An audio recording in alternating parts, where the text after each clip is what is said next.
The story begins with the duration explaining how God created humanity and witches. God bestowed powers to the witches with the purpose of helping and guiding humans who didn't possess magical abilities. The witches gladly agreed and promised to help humans in the name of friendship. However, in the present day things have taken a drastic turn. Humans have turned against witches and want them banished as the witches prepare to be publicly executed. One of the witches curses the humans for their betrayal and she hopes humanity perishes before she's hanged. Meanwhile, in the Redia Empire in the Salsavian region, in the middle of the desert, a young boy named Adonis complains about being tired after traveling for a long time. He's an apprentice to an ice witch named Chloe, who is rigorously studying a map to determine the next route they should take. Adonis takes a jibe at her and asks why she can't use magic to determine the location. Chloe dismisses him, reminding him her magic is not free. As she goes back to reading the map, Adonis takes out his smartphone which tells them their precise location. Much to Chloe's chagrin, she insists he refrain from using it or they'll be found, but Adonis explains that he made the smartphone himself so it can't be used to track them. Because it uses free summoning magic, it is quite cost-effective. Its latest technology can easily keep them safe from the army's radar. Adonis could have stopped here, but he decides to push Chloe's buttons by calling her methods lame, which doesn't go in his favor and he ends up with a double bump on his head as a result of the smack. Suddenly Adonis' face turns somber and he asks Chloe why they have to be on a run. Chloe understands his frustration and explains that she is a witch, and after the change in the people's attitude towards witches, living has become a struggle. She tries to cheer Adonis and they soon resume their journey. It is imperative for them to find a place that is tolerant towards witches so they can reclaim living in peace, which once was the norm. Seeing Adonis adamant about studying under her, she pulls his leg and asks if he is into older women, making Adonis embarrassed and mad at her. Chloe giggles and Adonis wonders how she can be happy in a horrific place like Redia, where the witches are subjected to atrocities. Adonis is hatred towards the region as such that he believes they should eradicate humans with magic. Just then something glistening at a distance catches their attention. A number of army men and high-speed vehicles approach them. It soon becomes clear they are there to eliminate Chloe, whom they regard as a fugitive, which Adonis takes a defensive stance, but Chloe stops him as he is inexperienced with using magic and steps forward. She activates her ice magic fully, which procures her a staff which she uses to subdue the army men. Adonis, however, is not at all happy, and after Chloe's done, he angrily asks why she wouldn't let him use magic. Chloe explains he is inexperienced, but Adonis produces a humongous sword to show that he is competent. Chloe lets it slide, but Adonis confronts her and asks if he's being a human is the reason she stops him from using magic, since she doesn't want Adonis to eliminate his kind. Adonis is brought to tears as he shares how frustrated he is because he is unable to protect Chloe. Moved by his words, Chloe embraces Adonis. Meanwhile, the news about the failure to eliminate the fugitive which reaches the 23rd Emperor of the Redia Empire Gerda, he gets urged and orders the army to bring him Chloe. Unbeknownst to the duo, one of the machines that Chloe froze activates and after confirming their location creates a portal to teleport them to the capital palace. Chloe and Adonis start floating and before they're transported they clasp each other's hands. At the capital palace, Gerda addresses the citizens of the region and provokes his audience against the witches. Chloe is shocked that the witches were able to complete the physical transfer over such a long distance and within such a short period. Adonis comforts Chloe and reassures her, and we get to know her name is Chloe. We see a space station hovering in space confirming the extra-dimensional transfer of QS to the capital Central Plaza. The Central Capital Plaza comes into view with the Emperor addressing his subjects modestly. He continued by telling them how witches and magicians have protected them from everything, every natural disaster or physical occurrence that could bring them harm, and his gratitude for their service. His tone then becomes serious and he expresses how unjust it is that he and his subjects have to worship these witches, all because they possess magic which is alien to human knowledge. Then he reveals his grand fleet of airships and hot air balloons which protected the airways of the entire metropolis from any form of attack. They have huge automatic trains which traverse the entirety of the metropolis and a tool of absolute power and wisdom, the smartphone. He is genuinely pleased with the revolution they have undergone by viewing technology into their everyday life, what he called the gear technology, and the fact that they do not need to rely on witches for their safety, protection, and development anymore. The Emperor then declares war on every witch and sorcerer to prove that they are the supreme leaders of the world and not the witches. The Emperor stepped off the podium as his partner was commending him for his well-spoken speech. The green flash appeared from the skies and struck the ground just below the podium where the Emperor was giving his speech. It was a wide circular area and we saw Adonis and Chloe hunched over right where the green flashed just a few moments before. The Emperor calls Chloe by name, apparently expecting her to make an arrival. While the Emperor looks thrilled, Chloe and Adonis don't look too pleased to be in his presence. Adonis beckons on Chloe to run while he buys her some time. He brings out a quill, but he's quickly overwhelmed by the Emperor's officers. He struggles to get out of their grip, but to no avail. At this point we find out Agnes is her apprentice and he is actually human while Chloe is a witch. Chloe rises to her feet and addresses the Emperor as the king of humans, threatening him to let go of her apprentice if she values the lives of his human audience. At this point we see some mana essence gathering up around here and a huge blue energy ball appears at the top of her staff just behind her. Chloe confesses that she has let the humans live so far just out of pity, but now she was about to destroy all that they love and care about. As she charges up her attack and launched it, suddenly the blue energy ball broke up and decomposed. Shocked and wide-eyed, Chloe looks on in disbelief. The Emperor addresses her, telling her how foolish she was to underestimate the power of technology they have acquired, and a magic photon nullifier comes into view. The audience are really pleased with the nullification of Chloe's magic, laughing and jeering at her. Adonis also tries out his magic as he is held down, but it was also nullified, so nothing happens. The Emperor walks up to Chloe, grabs her garment and rips it to pieces. He then lands a resounding slap which sends her tumbling to the ground, telling her witch who can't use magic as a mere woman. Then the audience took this opportunity to take some pictures of the infamous witch while making rude remarks at her. Adonis manages to break free from the grip of the Emperor's guards, but he is brought down by the guards again before he can reach her. The Emperor orders his guards to kill Adonis, and at this point Chloe bows her head to him. She pleads for her apprentice to be left out of her humiliation, claiming he is innocent since he is human. She claims she took him as a slave against his own will. She kept begging for his life to be spared while profusely shedding tears. Adonis tried his magic again, vowing to kill all humans present, but the Emperor, not paying him any mind, raised a gun to Chloe's head. She pushed her head to the muzzle, accepting her fate, Adonis now shedding tears as well, wondering why fate dealt them such a bad hand. Chloe addresses him and tells him thank you for everything. There's a flashback to when she picked him up as a small starving child on the streets. Chloe approached him, she offered to help him get up and he accepted. Suddenly he snaps out of his recollection at the sound of the lady being shot in her head by a man wearing a white suit. The Emperor turns back to leave and his soldiers go all out, shooting Chloe with their guns. Adonis, too much shocked to speak, gathered as a crowd watching and filming this. In a rage, he yells at them to stop. He begins to remember all the times they were together and how truly happy he was. He watches her fall onto the ground as cries his eyes out. The crowd cheers out to the man, and why does he stands in front of them feeling glorious. His guard walks toward Chloe and chops off her head using an axe. The Emperor picks up her head and raises it to the crowd as they cheer while Adonis cries profusely. 10 years later, in a prison camp in the Redia Empire, children are chained up. Two girls fight over food and a girl named Daroka tries talking them out by offering them a loaf of bread. But one of the girls just snatches it from her, asking her to stay away from their dispute. Just then a girl named Anna walks up to her to find out if she's okay and why she gave her food.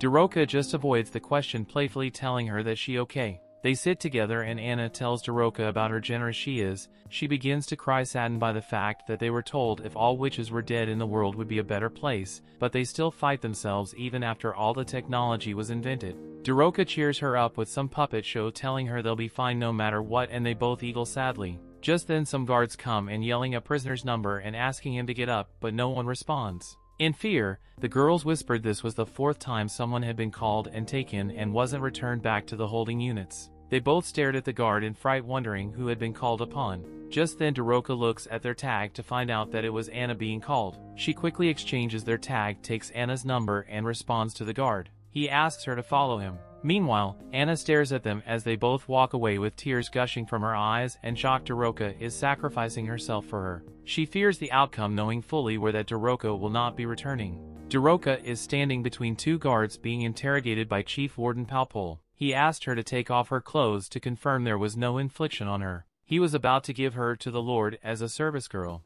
She shocked at his request, but looks around to see the bodies of other girls and sadly accepts her fate. The warden goes on ramping up how his place is run by the taxes of people, so he has to serve them well. He grabs Daroka, forcefully taking a photo of her with him while he's on his phone about sending the photo to HR. She bites his finger and grabs the phone from him. Palpol screams out loud, telling the guard to go after Daroka as she runs away from the room. While running, Daroka tries to unlock every cell, releasing everyone, but realizes that it requires voice recognition to carry out the task. She tries multiple times in frustration but is still unable to unlock the cells. She then begins to imitate the chief warden and to her surprise successfully unlocks the cells. She screams at the girls to run as the gates open. There's a commotion as the cells open and the prisoners begin running. The guards are unable to control the situation, so they call for backup. Daroka runs towards giant golden doors and taps the phone to unlock it. The door opens, revealing a room with a steel containment. As she stares at the containment, some guards catch her, hitting her to the ground. They are trying to control the situation by preventing the doors of the containment from opening,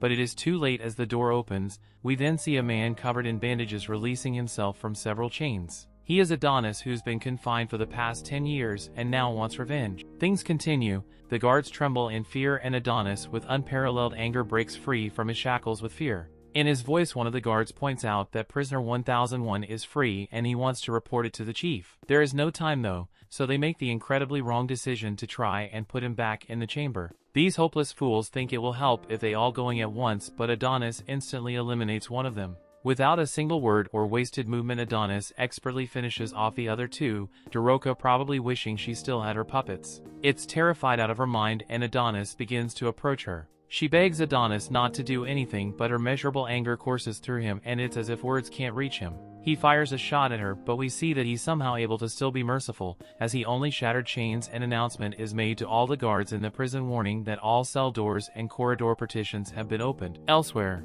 Director Yamato, whose your lives could probably be seen from space, tells the blonde guy to handle the situation at the prison and gives them permission to arm himself with weapons greater than Class 5. This guy speaks far too casually for Vice Director Yuki's liking and is sent on his way. Yuki promises to kill that blonde boy eventually, but your model warns against it as he is a high-ranking executive just like her. Director Pancake, for your lobes, is confident in the guy's abilities but knows that the prison is quite dangerous. At the prison, the chaos continues and it is reported to the warden that even the confiscated item storage has been open. He can't believe that the Daroka managed to crack his phone's voice authentication system and is deeply frustrated by her choice to free the one person they couldn't afford to let escape. Elsewhere, we see Adonis atop a building. He tests his powers by firing a bullet and uses one of his written style summoning spells called Gain. Adonis, clearly with only one goal in mind, it claims that it's now time to end every last citizen. Back at the prison, blonde boy, whose real name is Ikao, reports that he has searched the entire internment camp but found no signs of the boy. We see that taking care of the situation actually meant eliminating all the prisoners, and he learns that a building was struck by a massive shell. He will head there as soon as possible but decides that he needs to clean up the cause of the mess first. Back in the city, Daroka is completely distraught. She blames herself for the catastrophe that's to come since she couldn't stop Adonis. Nearby, Adonis roams the city and we see that his destructive behavior has made the news. It reports that a massive artillery show-like object was fired into a building. The extent of the damage is unclear, but it could be an attack by neighboring nations. Adonis continues to roam as he thinks about how Chloe would not praise him for what he's about to do. He imagines what she would say, emphasizing that getting revenge won't bring her back to life. He managed to escape, so she would want him to just go enjoy his life, but Adonis is able to find just a tiny bit of comfort from these words. But some belligerent jerks who probably deserve what's coming to them call him a creep when they see him talking to himself. Adonis acknowledges that 10 years have passed since Chol's death, but no matter how much time passes, he will never forget what happened. The look in her eyes, her voice, the words when she told him she loved him. He states that he loved her too. Just as he starts using his written style summoning magic, there is shakes beneath the city, and this time Adonis has summoned the giant. Nearby, the police don't believe callers that are calling about a giant, but they quickly realize that something is wrong when a car comes crashing into their building. The driver is terrified of something huge, but the cops, doing what they do best, don't believe him either. And this brilliant detective that probably deserves a raise determined that the driver's just drugged out of his mind and they should just arrest him. Sherlock calls the narcotics division but quickly realizes his mistake when he actually sees the giant. The giant is doing immense damage to the city, leaving people in peril. Adonis that makes his way to the center of the city as he exclaims the Emperor Gerda better not try to run. By the Emperor, Yamato's informed that the giant robot, it's passing through the business district and heading their way. They're unable to stop it and all attempts to reach the Emperor have failed, but the Queen has informed them that he is not well. Director Yamato declares a state of emergency. He requests air-ground support from all available aircrafts in order that all armored foot soldiers be sent as well. Yamato marvels at the giant robot and is informed that the boy and his quill have gone missing from the prison, making it clear that the giant must be powered by magic. This makes things much simpler for the pair of earlobes with the body attached to them, as this means they only need to activate their magic photon suppression device, with the extermination of all which the device was put in underground storage, and it's uncertain if the 10-year-old device will work properly. Yamato leaves the issue of national importance in the hands of Yuki, and with that, the national state of emergency is declared. The giant continues its rampage, and we see that Adonis's rage spares no lives. Some tanks arrive hoping to end the catastrophe, but their attacks miss badly. For some unknown reason their shells won't fly straight. Adonis calls them scum as he makes a demand for their lives and has a giant punch a building with such sheer force that his destroys the tanks. Yuki can clearly tell from the massive destruction that Adonis' 10 years in confinement were spent meaningfully. It turned out to be a simulation in its mind without limits, scientific research conducted within the mind, the ultimate environment to determine the most precise way to slaughter a nation. As Adonis continues his rampage, Yuki explains that the only way for a non-witch to use magic is through written-style summoning magic. It is the practice of understanding and systematizing the mechanisms of magic and converting them into mathematical expressions using a special quill. However, mastering it wouldn't have been easy without such an excellent teacher. Right now for Adonis there's no difference between those who were present 10 years ago and those who weren't. Adonis is relentless in his attack. He states that if killing Chloe was humanity's great purpose, then everyone who lives in the country and reaps the benefits is just as guilty. Adonis then demonstrates his incredible power to summon anything at will and summons some giant Gatling guns called the Bullet Belt. Our revenge-seeking protagonist is determined to make things right as he wants to exchange an eye for an eye. He does just as the humans did to his teacher and sprays bullets down on a large crowd. The young man that we saw 10 years ago has clearly been driven to the absolute edge with tear-filled eyes and without any semblance of sanity left. He looks to the sky, finding a bone-chilling beauty and the aftermath of his rampage. However, something isn't quite right. Clearly disappointed and still distraught, Adonis wishes he could feel better about things. Nearby we said that Ekaut is watching, and he is told that the spellcaster is in the palm of the giant's hand.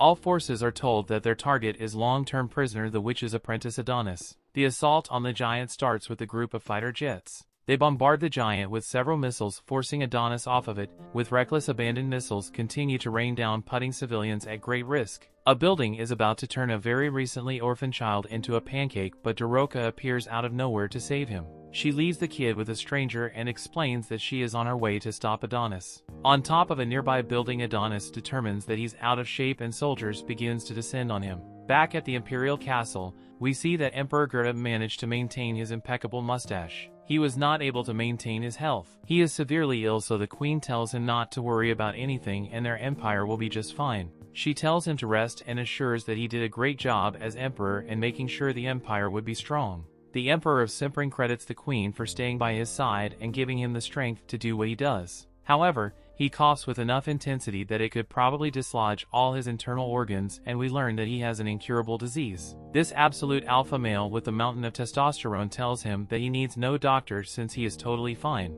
Even though he's casually holding a palm full of his own blood, Gerda begins to wonder if his illness is a curse from God himself. It doesn't matter though, he refuses to repent. They built a hyper-scientific civilization and burned their neighbors the witches for the sake of progress. The world and humanity could never advance as long as witches were around. As he gives his little self-assuring speech, we see that Adonis doesn't need any words and continues reducing the population. Gerda continues to explain that humanity must carve its own path alone. The new age has no need for magic, and if anything, magic would only get in its way. There is one thing he is certain of, and that is that he did the right thing. It begins to rain, and Gerda shows that his mustache isn't only smoothing about him, as he tells his queen that she is a flower that blossomed on the path of carnage. Elsewhere, Yamato shocked to hear with his ears that their elite unit has been wiped out. However, what's even more startling is that a civilian is now approaching the target. We then watch as Adonis chokes out a soldier, and the soldier, seemingly with a death wish, tells Adonis that they should have ended his life 10 years ago along with that witch.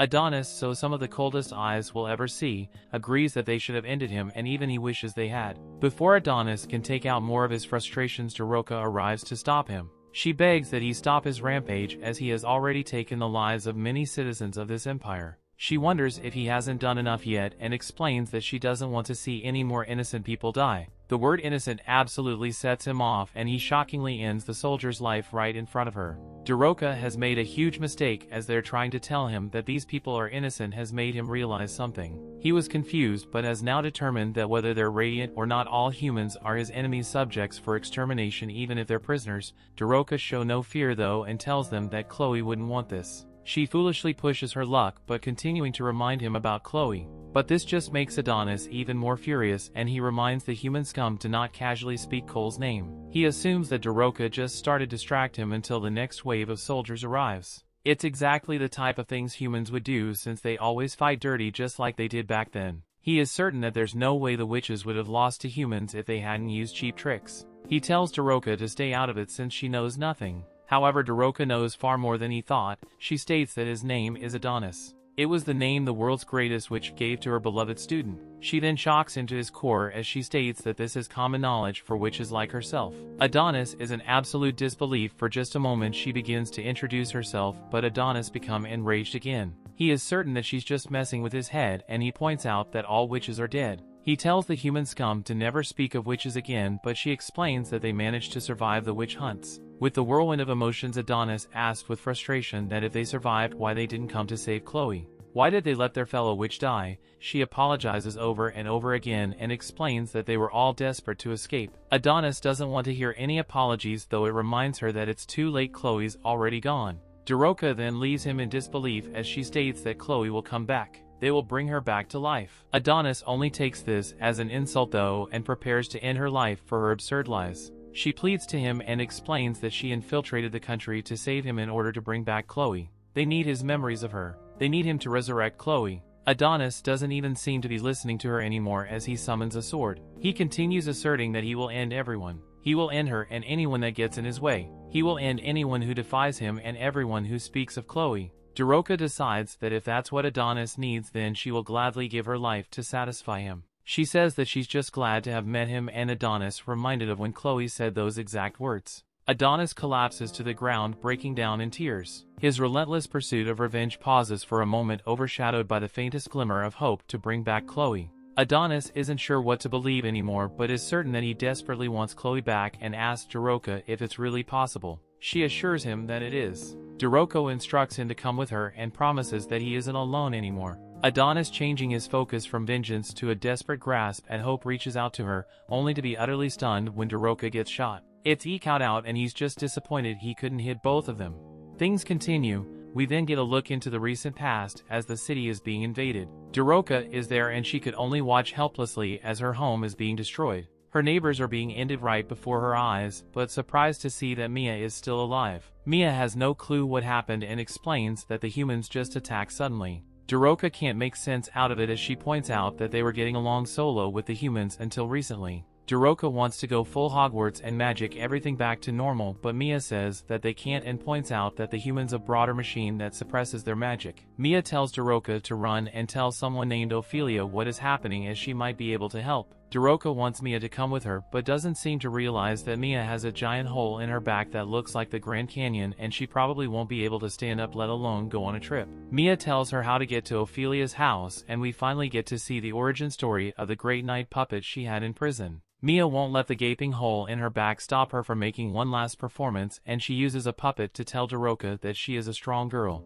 This absolute show woman hides the pain from her back cave, deepens her voice, and tells Daroka to run as quickly as she can. No one will be able to catch her, and she will be there before she knows it. Daroka takes the puppet and begins running as Mia says her final goodbye. She knows not to look back as she runs as fast as she can, and soldiers find Mia to finish off what they started. Back to the present, Adonis by Daroka's side after she had just been shot. He begs her not to die just yet and desperately asks her how he can bring Chloe back from the dead. She tells him something about the witches we can hear, but he has to move away quickly as bullets rain down on her. Surrounded by soldiers, Adonis' rage can never seem to end as he feels like he's being messed with. He was just given hope that Chloe could be brought back, but has no clue how to do it. The soldiers prepared Adonis's life, and the foolish Ecout, who stupidly shot the girl that was going to help Adonis, tells Yamato prematurely that Adonis is dead. However, we see that Adonis has picked up his quill and he tells the humans not to get cocky. The soldiers then just watch as Adonis prepares his attack, and only after a few seconds do they decide to shoot. These guys fire every bullet they have, but it's no use as they just bounce right off of Adonis's magic barrier. Yamato can hear the fight from a mile away and doesn't like what's happening. Once Adonis is done demonstrating his power, he turns the bullets against the soldiers and ends them. Adonis doesn't even break a sweat as he ends the entire group, only leaving one bald-headed dude. I guess Ecout didn't just watch what happened as he decides that it would be smart to shoot at Adonis. Other than making a big scene, the bullet does nothing and Ecout is shocked to see that Adonis easily stopped it. Adonis uses his written style summoning magic on the already pretty big bullet. It makes it way bigger. Only now does Ecout realize that it was a bad idea, but it's too late as Adonis demands that he died and he sends the giant bullet back. Shooting Daroka in front of Adonis was bad enough, but shooting in Adonis proved to be worse. As Ecout now to spare legs, Adonis calls all the humans powerless insects and mocks them for thinking that they had any chance of beating him. Adonis speaks to the poor soul he left alive as he wonders if the humans really thought that he would let them live in peace after killing Chloe.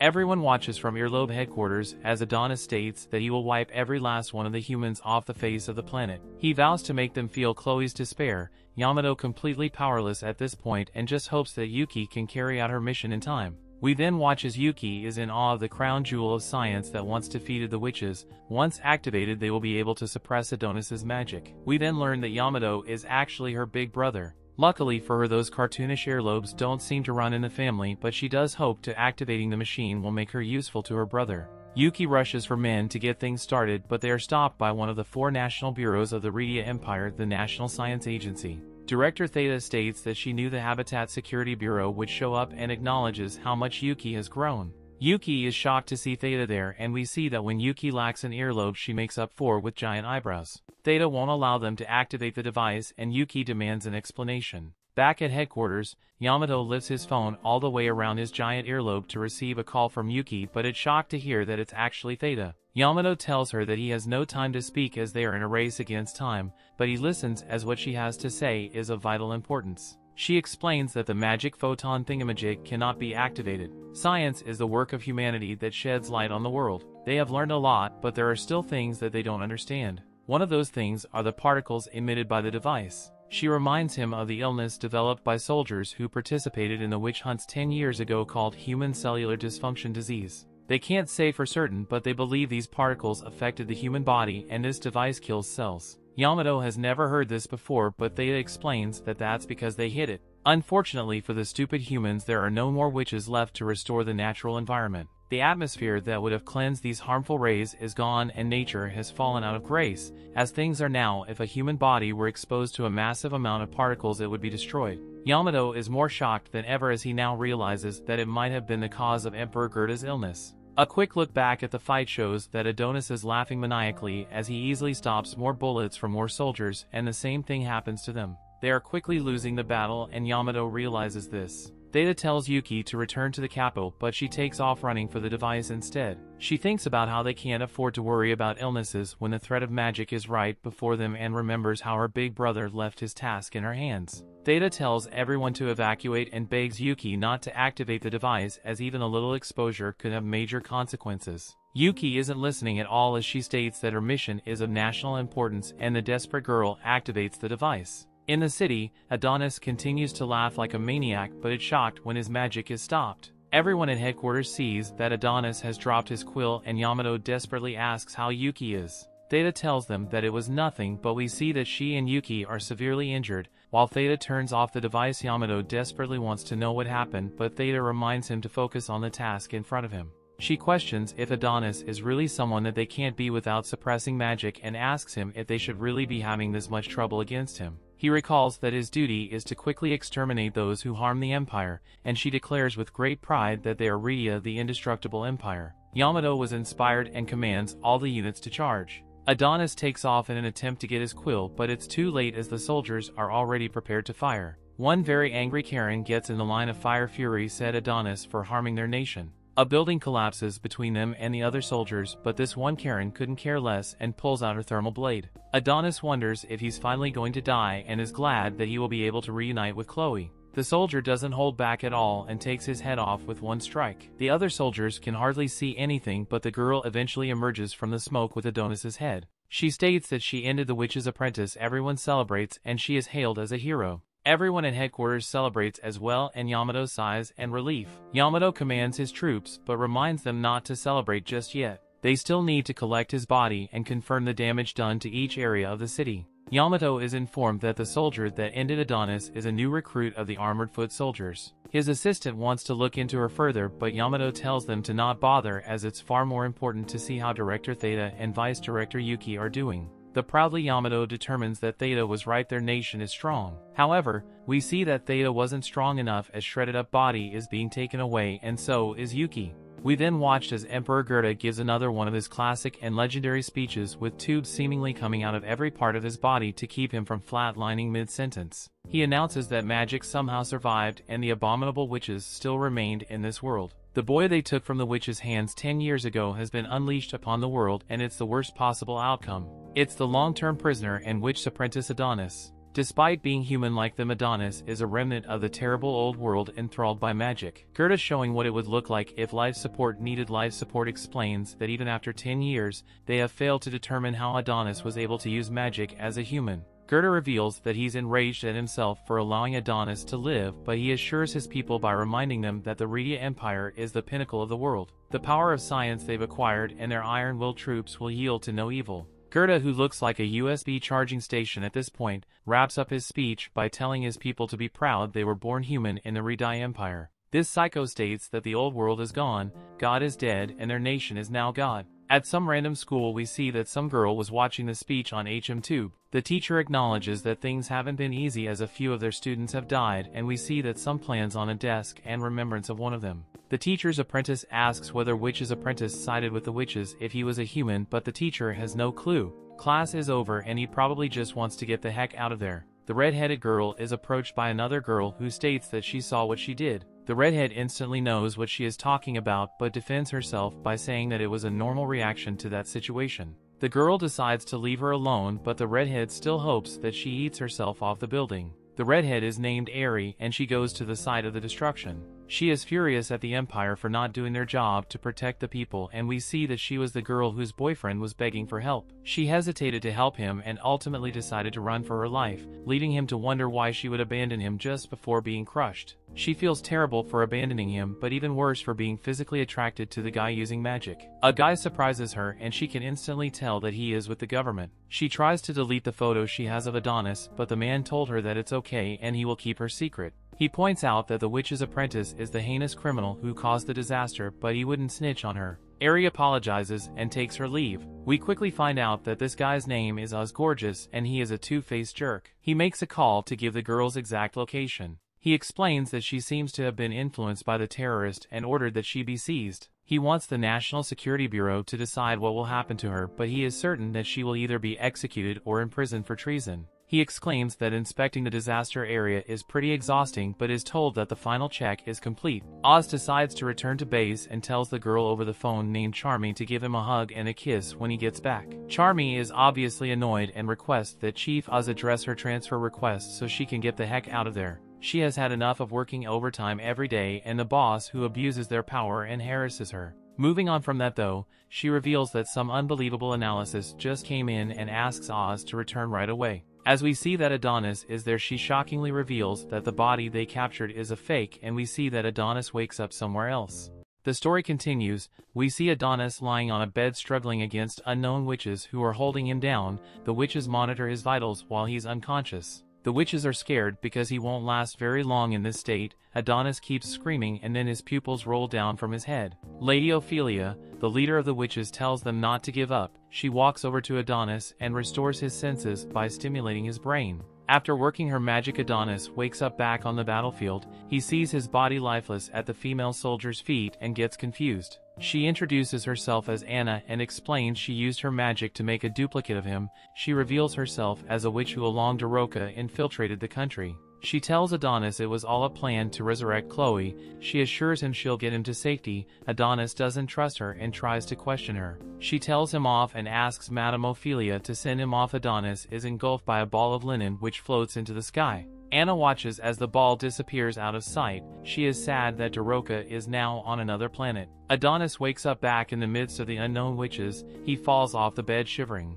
Madame Ophelia hugs him, thanking him for fighting for them. Adonis brushes her off, asking her who she is. Adonis looks around and recognizes the place as the nation of witches. Adonis is put in a wheelchair and shown around. The atmosphere around the nation of witches is happy and cheerful. Two witches are standing by a group of pillars. One of them calls out to him, happy he is now in good health, and Adonis stops to talk to them. She tells him Chloe would be sad if anything happened to him. The other one agrees. He asks them if they'd met Chloe before. They tell him she was a kind witch who took care of them when they were younger. They tell him they loved her. Adonis just heaves a sigh of sadness. He beckons on the witch who is pushing his wheelchair to keep on going. Adonis is brought before Ophelia. He tells the witch pushing his wheelchair to let him walk, but Madame Ophelia refuses. She tells him humans are not allowed to walk on their land. She tells him he has taken a very complex path to get to their nation, and any slight mistake could have grave consequences. She tells him his body was placed under a lot of stress.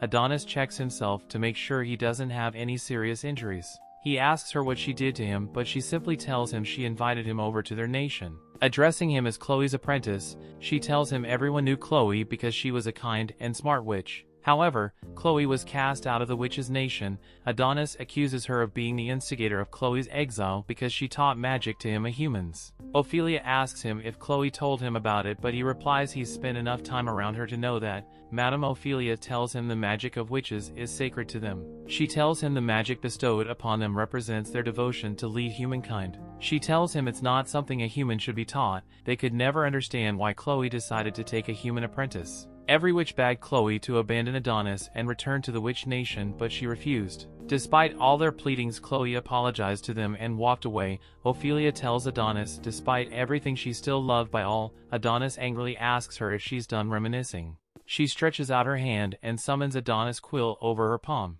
She tells him he can have it back. He gets up from his wheelchair and rushes towards Ophelia. He pushes away a witch who is in his way like a useless sheet of paper. He tells Ophelia to give back his magic quill. Ophelia calmly admires the quill, calling it a true masterpiece. She floats it over to Adonis, telling him it's clear Chloe made it for him. Adonis holds the quill close to his chest with love and sadness. He says no one else could have made such a quill for him. Adonis asks Ophelia if she can bring back Chloe from the other world. She tells him witches do not lie. Adonis raises his head and sighs with contentment. He opens his eyes and he's shocked by what he sees. He can see the earth to the distance. Ophelia tells him the witch nation is a place no human can reach. She tells him that they arrived at the moon years ago and they made it a home for witches to live peacefully. She calls it Lunamelia, the new witch nation far out of the reach of humans. Madame Ophelia explains to Adonis that the advent of technology revealed humankind's true nature. She tells him perhaps the earth was made spherical so humans cannot see too far ahead because God feared for their future. Adonis tells her he doesn't buy it. Ophelia turns around and shows Adonis the gravestones of scores of witches who have lost their lives. She tells him humans are always constrained by emotions and social constraints. These emotions and social standards have blinded humans to the real truth. She tells him how the king believed that witches would corrupt humankind. She admits to a tree. She tells him the tree is called Meadow and it's capable of producing witches. He looks up at the tree and on the tree there are different nests housing witches and production.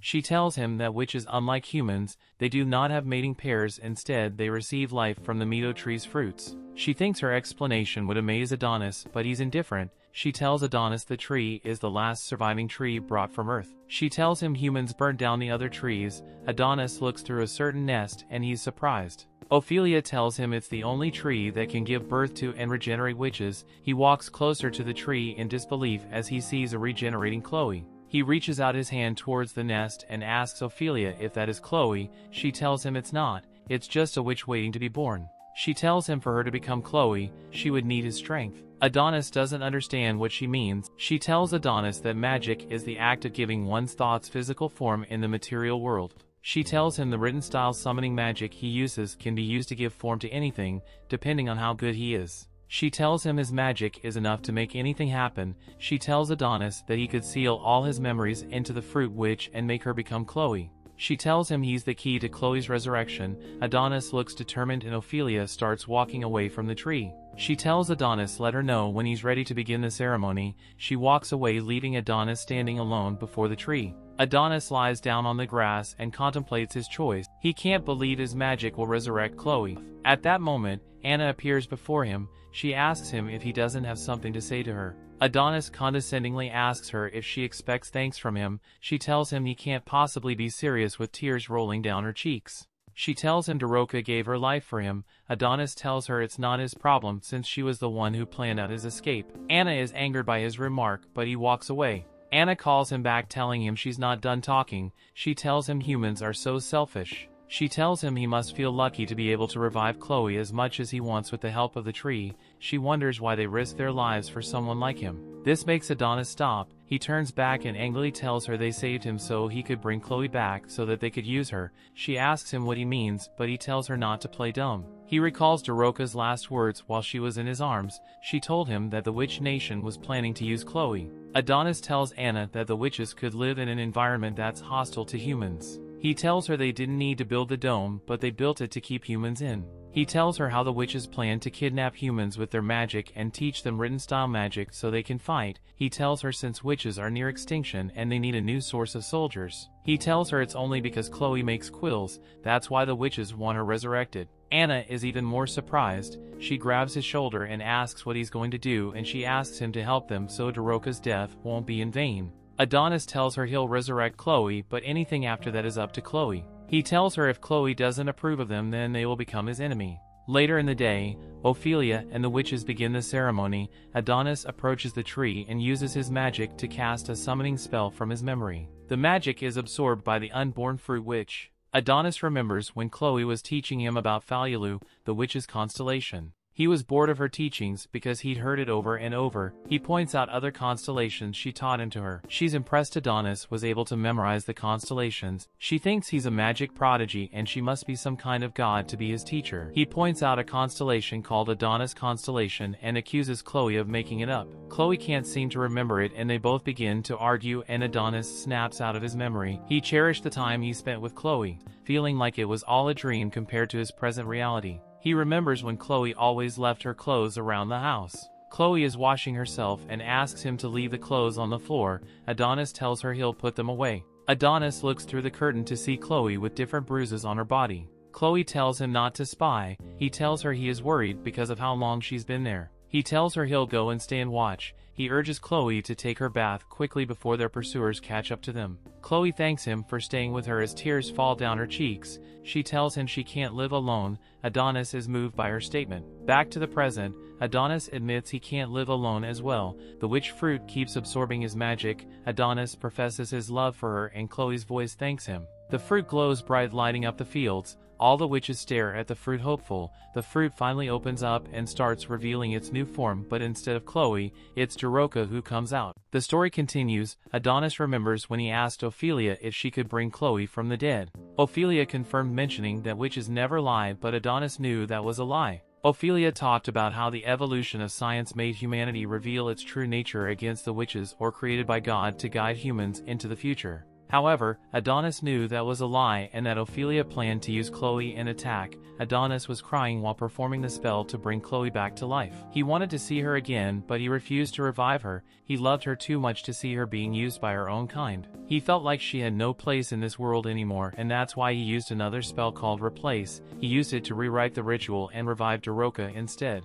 He picked her up as her body fell from the tree and said he didn't want his depth of Daroka saving his life to be unpaid. Daroka was confused when she saw Adonis. She looked around and saw Ophelia and the others, recognizing she was in Linemelia. She remembers being shot until she realizes she has no clothes on. She gets shy and gets some distance from Adonis. She apologizes for showing her true form, but Adonis simply drops his jacket on her. He tells her that there are even as she saved him before and orders her to put it on. However, Daroka is confused and asks what about Chloe. Ophelia calmly asks why he betrayed them despite their help. She says that they tried their best to bring Chloe from the dead, they also risked themselves to rescue him and heal his wounds, they tried everything to guarantee his safety but he betrayed them. The other witches blame him for being a human, they accuse him of never having loved Chloe because in the end he chose to revive Doroka instead. Ophelia orders Doroka to tell her what she did to him. She thinks Doroka has put some idea in Adonis's head. Doroka doesn't know what to say, but Adonis simply says he won't resurrect Chloe and order the witches to shut up.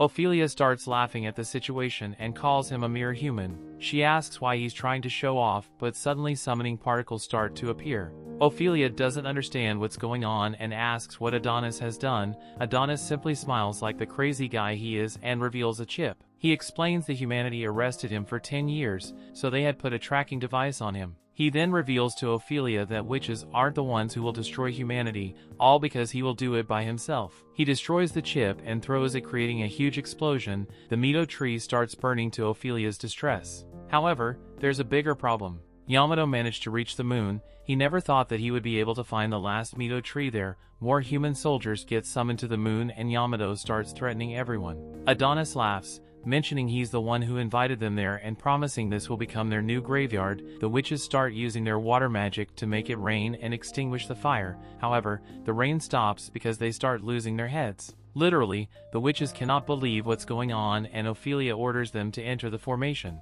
The girls quickly use their Sailor Moon transformation to get into their battle attackers. The battle begins with Adonis and Yamato. Yamato quickly attacks with his sword, injuring Adonis. The witches and soldiers also start their confrontation at the same time, but the attention goes to Adonis, who uses magic to steal Yamato's gun and shoots him. Yamato feels ashamed of his mistake and employs his defensive gear. However, Adonis is simply walking and shooting him. Adonis pins him to the ground with several shots, asking why Yamato doesn't get up. However, Doroka holds onto his jacket. Adonis tries to ask what she wants, but she doesn't reply. Meanwhile, the witches use their magic to attack the soldiers. One makes crystals grow and the soldiers' bodies, stopping them from breathing. There's the nerd one, who turns the soldiers into hosts of centipedes, the Medusa girl who has a snake bigger than yours, the one who watches Guardians of the Galaxy and attacks with tree roots, and you also have the game addict who turns a bow into a machine gun. Ophelia also decides to show off her magic, revealing that she uses gravity. The soldiers levitate in the air and create a huge ball as she raises her hand. They try to shoot her, but the path of the bullet is bent in the end. After accumulating enough soldiers, she crushes them all together. She starts celebrating, mentioning how weak humans are. However, human reinforcements arrive. The first switch to drop is the centipede girl. The witches cannot believe their luck, especially Ophelia, who has realized that humans outnumber them. Meanwhile, on Earth, everyone is watching the live stream of what's happening on the moon. They cannot believe there are so many witches still alive because they thought they wiped them all 10 years ago. They believe that witches used their science to flee from Earth and ask Theta for an explanation.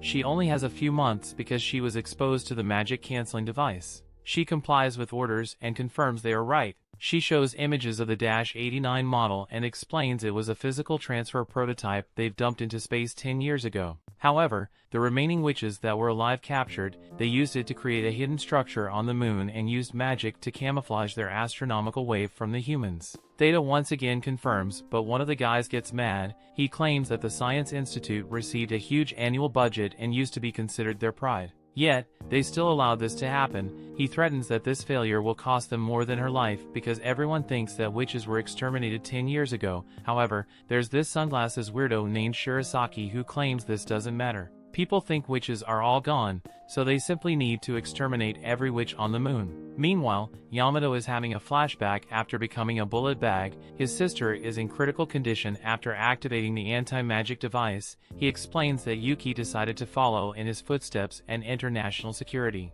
She always did her best to stay by his side and they climbed the ranks together. He knows that job never suited her personality, but she did it anyway. That's why he thinks she's amazing, but there's a problem. This dummy Yamato decided to order his sister to activate the anti-magic device deal with Adonis, and now she's suffering from his dumb decisions, but he blames, you guessed it, Adonis. He wakes up to reality and increases his suit output to 500%. Adonis is already tired of this guy and tries to shoot him. However, the suit's physical enhancement allows him auto to move faster than before. He manages to land a punch on Adonis and promises to kill him for siding with the witches. Doroka tries to check on Adonis, but he tells her to wake up and pay attention to what Yamato is doing. Yamato powers up his suit, hoping to finish this battle and return to his normal life with Yuki. He calls Adonis a heretic while promising himself that he will retire and live in a quiet place with his sister. He then uses his anti-witch skill, unleashing a huge attack that slices most of the witches in the area in half. Even Ophelia is turned into ground meat. However,